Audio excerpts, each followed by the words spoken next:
जोहार, मैं आनंद कुमार और आप देख रहे हैं जनमन की बात। दोस्तों, झारखंड में कांग्रेस जो लगातार हेमंत सोरेन सरकार को असहज कर रही है और राजद है जो बिहार चुनाव में जेएमएम को कतई भाव देने के मूड में नहीं है।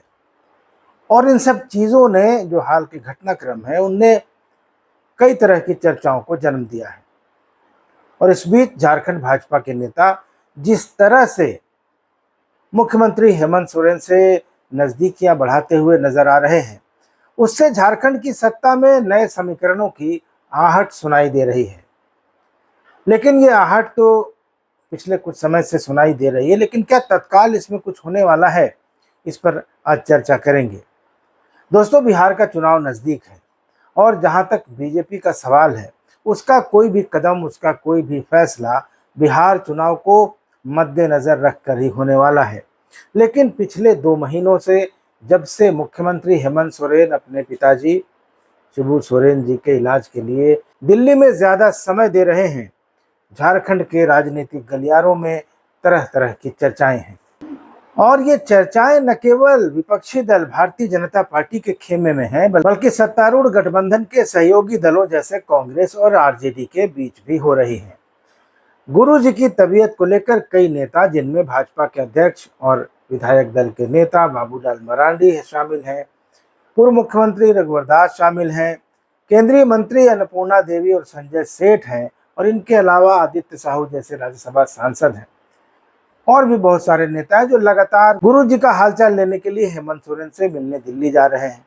इन मुलाकातों ने सियासी अटकलों को और हवा दे दी है। खासकर गुरु जी की सेहत से जुड़ी जानकारी सबसे पहले भारतीय जनता पार्टी के नेताओं के सोशल मीडिया के माध्यम से सामने आई थी, जिसने इन चर्चाओं को और हवा दे दी है। दोस्तों, कल यानी 1 अगस्त से झारखंड विधानसभा का मानसून सत्र शुरू हो रहा है और अनुपूरक बजट रखा जाएगा। इस बजट पर वोटिंग को लेकर सवाल उठ रहे हैं। क्या इस सत्र में कोई बड़ा सियासी उलटफेर होगा, ये भी सवाल पूछा जा रहा है। चर्चाएं हैं कि भाजपा हेमंत सोरेन की सरकार से कांग्रेस को अलग करने की रणनीति पर काम कर रही है। हालांकि अभी यह सिर्फ अटकलों का बाजार है, कोई पुख्ता सबूत सामने नहीं आया है।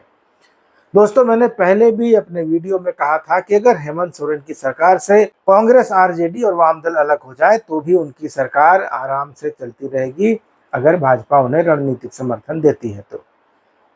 किस तरह का रणनीतिक समर्थन होगा और कैसे सरकार चलेगी, आइए बताते हैं। दोस्तों, झारखंड विधानसभा में बहुमत के लिए 41 विधायकों की जरूरत है, क्योंकि 81 सदस्यों की विधानसभा है। झारखंड मुक्ति मोर्चा के पास अभी 34 विधायक हैं, जबकि गठबंधन में कांग्रेस के पास 16, आरजेडी के पास 4 और माले के पास 2 विधायक हैं, जो कुल 56 विधायक होते हैं। दूसरी तरफ भाजपा के पास 21 विधायक हैं और उसके सहयोगी लोजपा और जदयू के पास 1-1 विधायक है। चर्चा यह है कि अगर झारखंड मुक्ति मोर्चा और भाजपा में किसी तरह का कोई समझौता हो जाता है तो कांग्रेस, आरजेडी और वाम दलों को किनारे करके भी हेमंत सोरेन की सरकार आराम से चलती रहेगी। क्योंकि अगर किसी सत्र या विश्वास मत के दौरान भाजपा के सभी विधायक अनुपस्थित हो जाते हैं तो जरूरी बहुमत की संख्या 60% या उससे कम हो सकती है। उदाहरण के लिए ले तो अगर वोटिंग में केवल 60 विधायक मौजूद हैं तो बहुमत के लिए सिर्फ 31 का आंकड़ा पर्याप्त होगा। झारखंड मुक्ति मोर्चा के पास 34 विधायक हैं, तो अगर अध्यक्ष को माइनस भी कर दिया जाए तो 33 विधायक हैं, तो यह पर्याप्त है बहुमत लाने के लिए, अगर बीजेपी नहीं रहती है विश्वास मत पर वोटिंग के दौरान। कांग्रेस के कुछ विधायकों जैसे प्रदीप यादव, बंधु तिर्की और राजेश कच्छप ने और राधा कृष्ण किशोर ने भी पीएचडी घोटाला, रिम्स 2 और स्मार्ट सिटी जैसे प्रोजेक्ट पर सवाल उठाए हैं। यह असंतोष गठबंधन में दरार की संभावना को दिखाता है। साथ ही पेसा एक्ट को लागू करने की मांग पर कांग्रेस की जरूरत से ज्यादा सक्रियता भी गठबंधन के अंदर एक चिंता का विषय है, क्योंकि वह सीधे सीधे आदिवासी वोटों को प्रभावित करने वाला है और झारखंड मुक्ति मोर्चा के लिए चिंता का कारण बन सकता है। झारखंड की 28 आदिवासी विधानसभा सीटों पर झारखंड मुक्ति मोर्चा का मजबूत असर है। हेमंत सोरेन ने जेल से बाहर आते ही दमदार सियासी वापसी भी की है और जनता के बीच एक विक्टिम नेता के तौर पर छवि बनाई है। हेमंत सोरेन के जेल में रहने के दौरान उनकी पत्नी कल्पना सोरेन ने भी अपने भाषण से, अपने अपनी पर्सनालिटी से और अपने कम्युनिकेशन की कला से गजब की लोकप्रियता अर्जित की है और गठबंधन के कारण पिछले लोकसभा और विधानसभा के चुनाव में इसका कांग्रेस को भी भरपूर फायदा मिला है।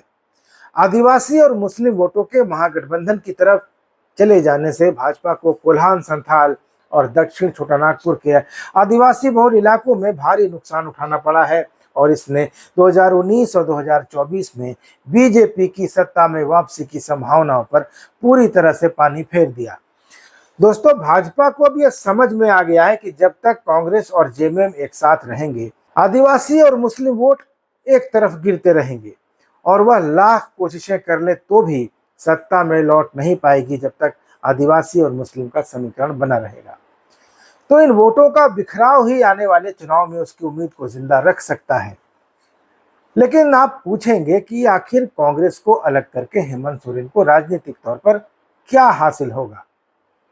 तो सबसे पहले तो प्रदीप यादव, राधा किशोर बंधु तिर्की और राजेश कश्यप जैसे नेताओं के सरकार की नीतियों पर सवाल उठाने से गठबंधन के अंदर जो असहजता दिख रही है, जो असंतोष दिख रहा है, जो तनाव दिख रहा है, वह आंतरिक असंतोष खत्म हो सकता है और हेमंत सोरेन ज्यादा आज़ादी से काम कर सकते हैं, खास करके जहां तक झारखंड मुक्ति मोर्चा और उनकी नीतियों को लागू करने का सवाल है। दूसरे, हेमंत सोरेन यह भी कह सकते हैं कि उनकी सरकार झारखंड के हितों के लिए और खास करके आदिवासी मूलवासियों के हितों के लिए प्रतिबद्ध है, समर्पित है और वह कांग्रेस जैसे राष्ट्रीय दल के दबाव में काम नहीं करती है। इससे उनकी और उनकी पार्टी दोनों की छवि और मजबूत होकर और निखर कर सामने आ सकती है। तीसरा, भाजपा के साथ रणनीतिक समझौता हेमंत सोरेन को ईडी और सीबीआई की कार्रवाई से राहत दिला सकता है, जिससे उनकी सरकार भी अस्थिर रह सकती है और उनको कानूनी पेचीदगियों से बचाव भी मिल सकता है और उन्हें विकास कार्यों पर ध्यान देने का ज्यादा मौका मिलेगा। बीजेपी की वॉशिंग मशीन में धुलकर वो और निखर सकते हैं।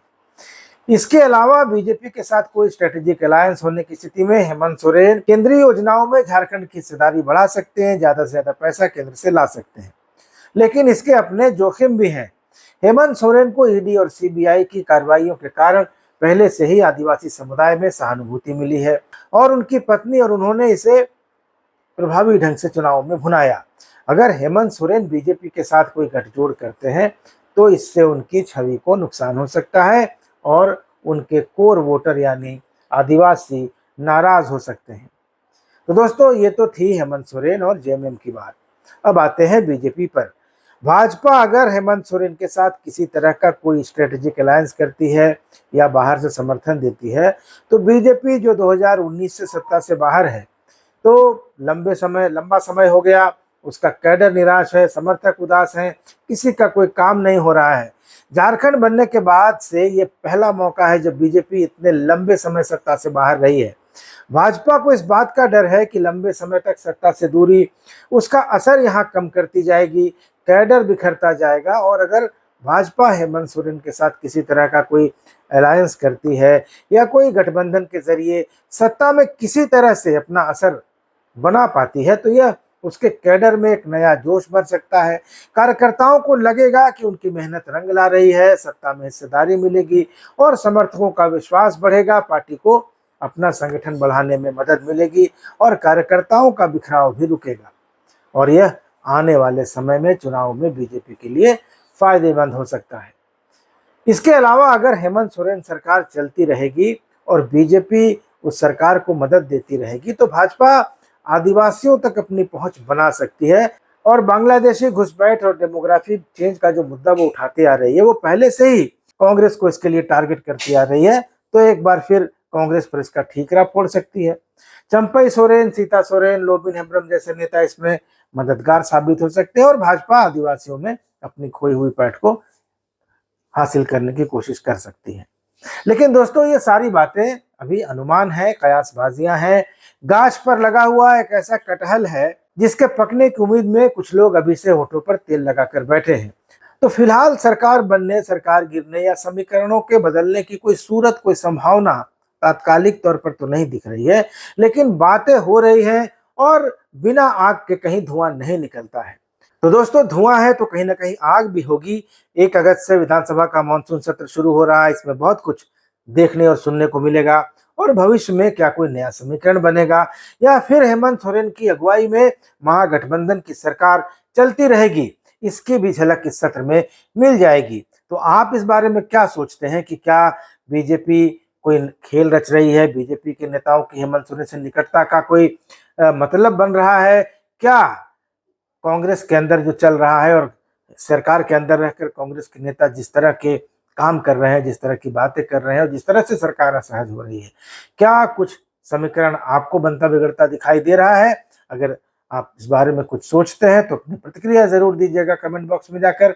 वीडियो अच्छा लगा हो तो इसको लाइक और शेयर भी कीजिएगा और चैनल को सब्सक्राइब जरूर कर लीजिएगा। अगले वीडियो में मिलेंगे, तब तक इजाजत दीजिए। धन्यवाद।